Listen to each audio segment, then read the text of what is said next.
You know, $20 for a game I thought that would come in, you know, because,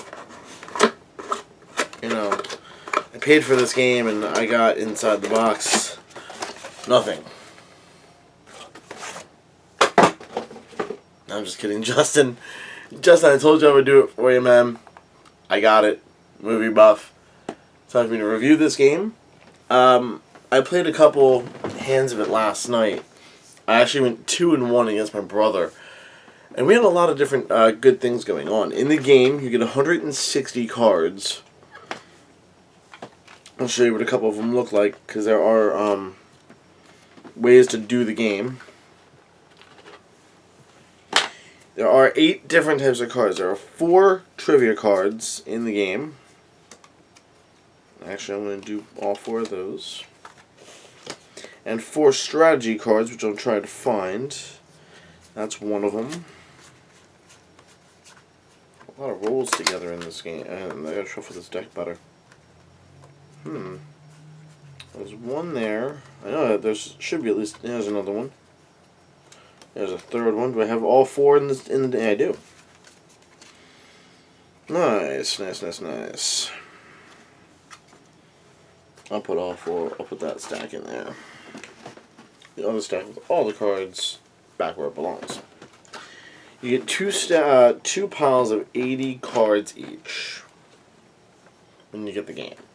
And according to Justin, it is the greatest movie trivia card game ever. And I don't blame him for saying that. I really don't. You know, it's completely different than anything I've ever done while doing it, you know. And the game plays like this. We're gonna do. I'll talk about the strategy cards in a minute. Justin did a demo at Wizard World. He's been saying it at cons, but I'll tell you how it goes. So you basically take the game out, you shuffle up all the cards, and you deal 10 cards out to every player. Okay. So I'll try to give a good example if I can. We're gonna start out. Someone first plays a movie card. Like I mentioned, any movie they know something about.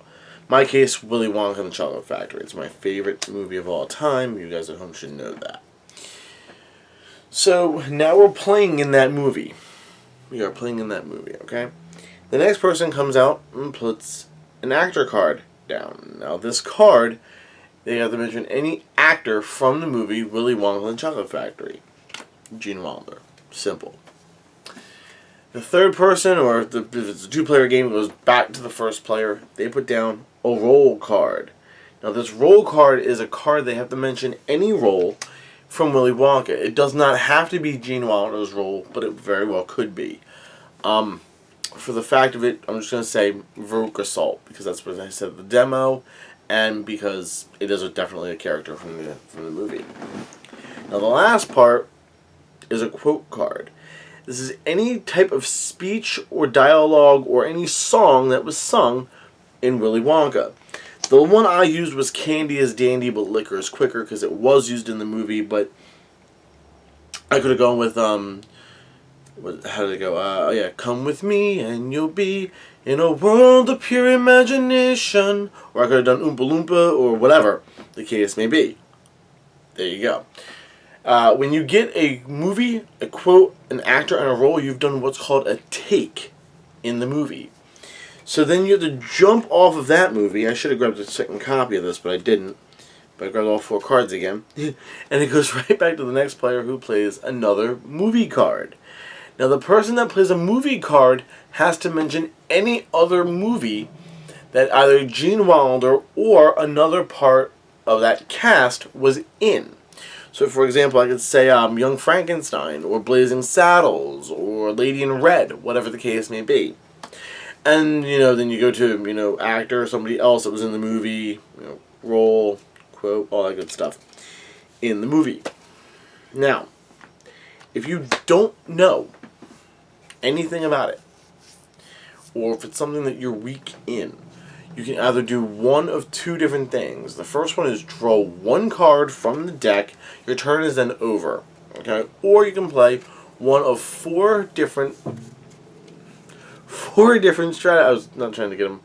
Four different strategy cards in the game. The first one is reverse angle. The reverse angle card shifts the gameplay from clockwise to counterclockwise. You always play clockwise in the game until reverse angle hits, then it goes back the other direction. The second card is Take 5. I'm going to try to do best impression of what Justin did. When you play Take 5, you skip your turn. You basically do what in the old movie sets. Take 5. Take 5. Refresh your drink. Go to IMDb. Check out what you got to check out. Make sure you have something that will help you with your connections in each movie down the line. Now, the third one is the cut card.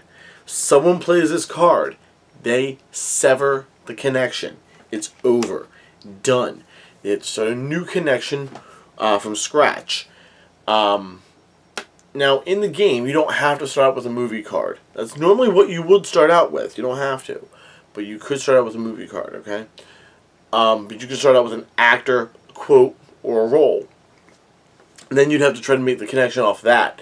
Which is what makes the game a little bit challenging, but I don't mind that at all. It's actually pretty fun. But however, if someone plays this card, the edit card, even after the cut card, that will end the take that was originally being done. They're going to put that take back together. Whatever was needed, let's say it was you needed a quote for the last one. For, let's say, Young Frankenstein. You have Gene Wilder, you have Frankenstein, you have the movie, whatever. You just don't have a quote. Which you could have gone with, if you're blue and you don't know where to go to, why don't you go where fashion sits? Putting on the Ritz. You could play that, or if you don't have one, you play the edit card. That locks that take, meaning that take is now done. You filled in the quote off of that. But now, like I said, done one take, you gotta jump into another take in a different movie. So that would play as a movie card. And you mention another movie. Or it could be an actor. You mention another actor that was in that movie. And then you go back and forth like that. Till all people, or sorry, one person, gets rid of all their cards first. Okay? Now, that's pretty much the gist of it. Inside, you get a quick start guide and instructions and a way to play the advanced version. Maybe, saying, you can have to mention the entire person's name for the role or for the actor. To be specific of what they were. But you can just play the base game, which is what I did. And you can throw in your own house rules, which I did. I actually added a mulligan rule, which is shuffling as many cards as you want back into the deck and drawing that many. I've also done it where you can go ahead and, what else did I add? I think I said you can do, I forget what the other rule was. Oh, wow. I forgot what the other rule was, surprisingly.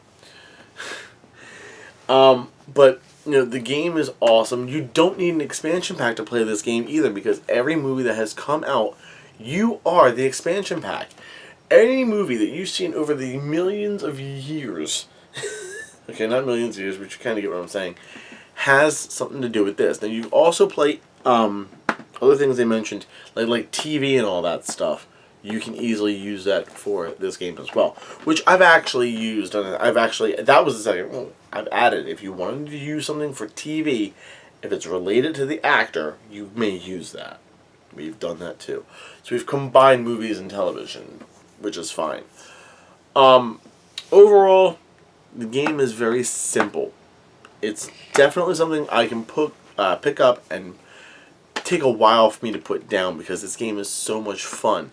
Like I said, I played 3 games last night because I was that, excited to have the game and had nothing to do at like 11 o'clock at night. What more do you want from me? Really, what more do you want? There you go. Justin, I will be letting you know this video is going to be up on YouTube through your company, through your site or your phone number, since you gave it to me to call about any concerns or whatever. But let me tell you about this game. Normally, I paid $20 for it because it was out of stock at Wizard World Philadelphia, which is where I registered the game. You guys can log on to moviebuffgame.com. That again is moviebuffgame.com. Or log on to Amazon because they do sell it on Amazon.com as well. The game, like I said, is a smart game, a really addictive game, which is never a problem for me. And it's a game that actually combines something that I liked and still do like. Movies, television, and a great card game. The fact that you don't need expansions is a huge advantage, unlike Cards Against Humanity and other games that you may play. And overall, the playtime can be quick, or it can be really long, depending on how much knowledge you know of a certain movie. So in the end, it really does play out well. The strategy cards are really effective. Take 5, reverse angle, cut and edit. Then you, of course, you have great artwork on the cards. Many different versions of an actor card on that. Brilliant idea, actually. Overall, Movie Buff, out of a 1 to 5 rating,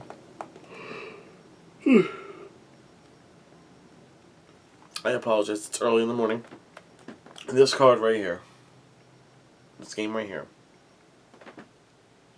for $25, you can go ahead and get this game. And in the words of another favorite YouTuber that I like, this game, 5 all day, man. I'm telling you. Justin, you have a great going on here with Movie Buff. It's a tremendous success. I like it. I think it's a great idea. Keep going with it. Keep doing what you're doing. Hopefully we can go ahead and set up something to do to play. I know you live in Jersey. I live here in PA. I live near Philly. Let's get something going, man. Let's get something going. I'll tell you that right now. Until next time, guys, like I said, you can pick this up at moviebuffgame.com. Again, that's moviebuffgame.com or Amazon.com to pick up your copy of the world's greatest movie trivia game ever, Movie Buff. It's a 5 all day in my book. Guys, check this game out. Get it, play it, have a good time. And until next time, which I should be doing another Comic-Con game, which I didn't get. Stay tuned. Love you guys.